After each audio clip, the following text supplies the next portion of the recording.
Hello and welcome back to Digital Assets Daily. Good morning, good afternoon, or good evening, wherever you are in your corner of the world. The former central bank official, Japan, should take a digital yen seriously.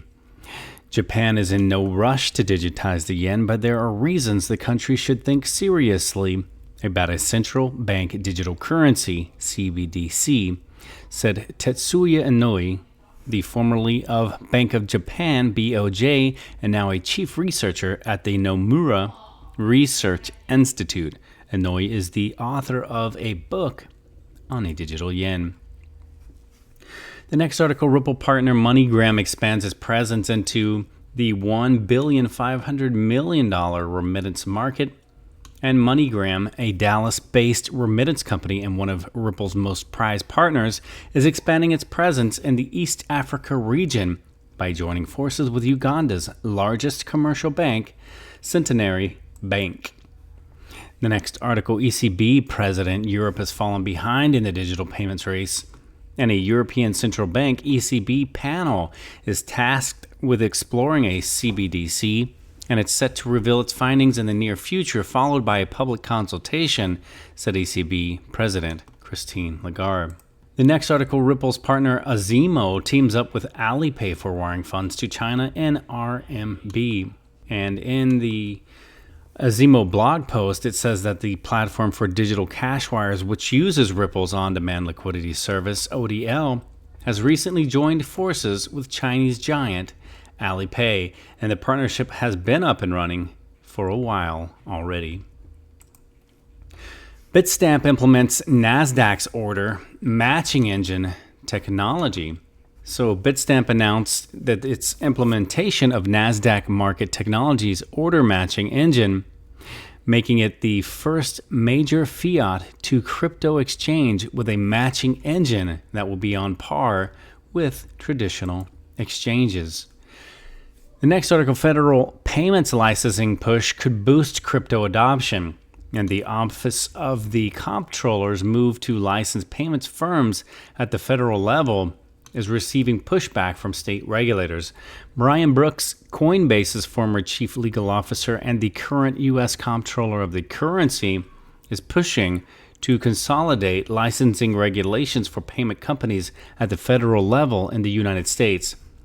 Federal licensing for payments firms that do not accept deposits could open the door to further mainstream adoption of virtual currencies by allowing crypto payments firms to obtain approval to operate across multiple states.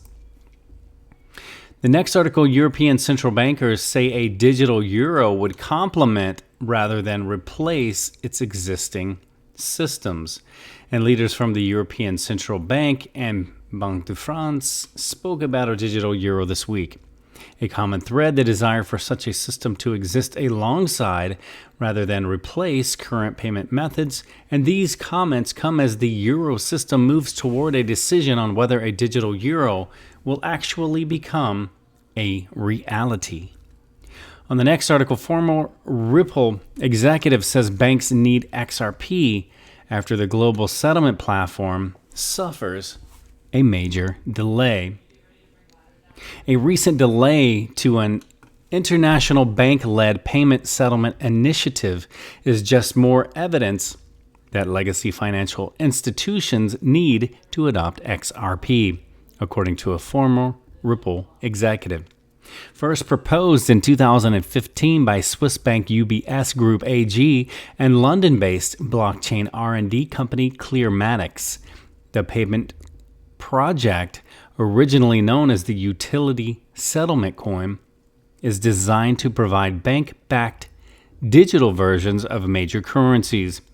Last year, the partners and founding shareholders, including banking giants Banco Santander and Credit Suisse, founded the company, Finality International, to spearhead the initiative. While the project hoped to launch the digital currencies in 2020, Finality International officials now say it is still awaiting regulatory approval. The company now hopes to get the green light in the first quarter of 2021. I want to say thanks to @XRP Crypto Wolf for sending content. And in the next article, EU finance ministers call for restrictions on stablecoin issuers. The finance ministers from major European Union members are calling for the bloc's executive arm to put in place significant curbs on stablecoins and their issuers. According to Reuters, officials from France, Germany, Spain, and Netherlands and Italy issued the call on the first day of an EU event being hosted in Berlin this weekend. Reuters wrote that German Finance Minister Olaf Scholz has argued that stablecoins should not be allowed to operate in the bloc unless they adhere to regulatory requirements. The central bank, the ECB, is the only one to be allowed to issue a currency. And at this point, it's something that cannot be jeopardized or weakened by any kind of project, including the so-called Libra project, French Finance Minister Bruno Le Maire was quoted as saying. On the next article, Morgan Stanley strategist recommends Bitcoin as central banks ramp up money printing. Morgan Stanley Investment Management's chief strategist and head of emerging markets has recommended Bitcoin as an alternative investment to stocks amid central banks' massive money printing policies. He says that alternative assets like gold and cryptocurrency could keep doing well while stocks struggle. Morgan Stanley strategist discusses stocks, gold, and Bitcoin as the head of emerging markets and chief global strategist at Morgan Stanley Investment Management, Ruchir Sharma, discussed stocks, gold, and also Bitcoin in an interview with CNN on Tuesday.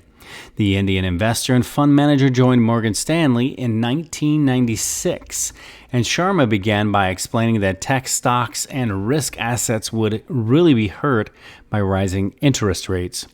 Despite the Federal Reserve's indication, the strategist believes that interest rates could start to rise more quickly than we think, possibly even as early as next year.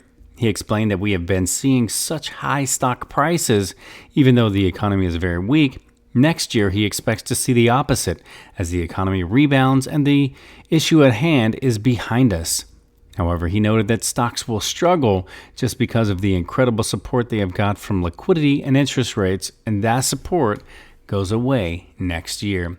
And when asked about gold and cryptocurrency, Sharma said it's a generational thing, adding that some older investors are still buying gold, whereas some of the younger ones the millennials are buying more of the Bitcoin and cryptocurrencies. And in the final article, Ripple's PayID technology celebrates a crucial milestone, and it teases the e-commerce integration. And Ripple product director is sure that the first e-commerce integrations of PayID instruments will be announced soon. PayID is an integral technology that allows for a seamless payment processing experience. With PayID, remittance systems can easily interact with each other, and today, Ripple product director Craig DeWitt shared the latest updates on PayID's progress and teased with some new plans. Mr. DeWitt reported that since integration with the Payburner XRP storage and transaction instruments, 1,000 unique PayIDs have been issued so far. With this milestone achieved, PayID establishes itself as the most popular way to authorize XRP payments on Payburner. And outside the sphere of retail payments, PayID opens plenty of opportunities for business. As an instant and purpose-agnostic instrument for remittances, it will be useful for small and medium-sized enterprises. This allowed Mr. DeWitt to announce that the first integrations with e-commerce platforms are right around the corner in accordance with the PayID roadmap. And I think this is very exciting again as we continue to share more and more updated news showing that XRP is still even further integrated into the system. And I think many of us are anxious to get on that rocket ship and launch out of here with our investments and see what kind of ROI we can achieve. So I'm going to leave you with a final thought. If you're offered a seat on a rocket ship, don't ask what seat, just get on. And remember, this is not financial advice. It is for entertainment purposes only. Much love to each and every one of you, and we will catch you in the next one.